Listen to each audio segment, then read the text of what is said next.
ఓర్పు ఉంటే కవచం అక్కరలేదు అని తెలిపే ఈ పద్యాన్ని మనం విందాం.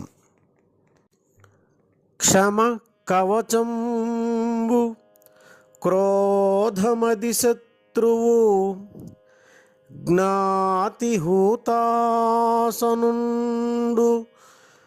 మిత్రము దగుమందు దుర్జనులు దారుణ పన్నగముల్ సువిద్య విత్తముచిత లజ్జ భూషణముదాత్త కవిత్వము రాజ్యమీ క్షమా ప్రముఖ పదార్థముల్ కలుగు పట్టున తత్కవచాదులేటికిన్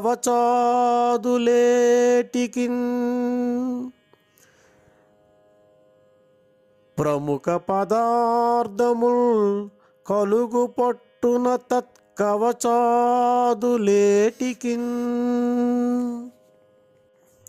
భావం: ఓర్పు ఉంటే కవచం అక్కరలేదు. క్రోధం ఉంటే హాని కలిగించడానికి శత్రువుతో పనిలేదు. దాయాది ఉంటే వేరే నిప్పు అక్కరలేదు. స్నేహితుడుంటే ఔషధం అక్కరలేదు. దుష్టులుంటే భయంకరమైన సర్పాలు అక్కరలేదు. ఉదాత్తమైన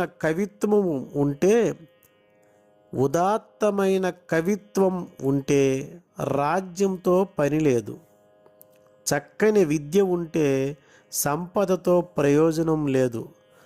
తగు రీతిని సిగ్గు ఉంటే వేరే అలంకారం అక్కరలేదు. ఈ ఓర్పు మొదలైన పదార్థాలు ఉన్న పక్షంలో కవచం మొదలైన వాటితో ప్రయోజనం లేదు.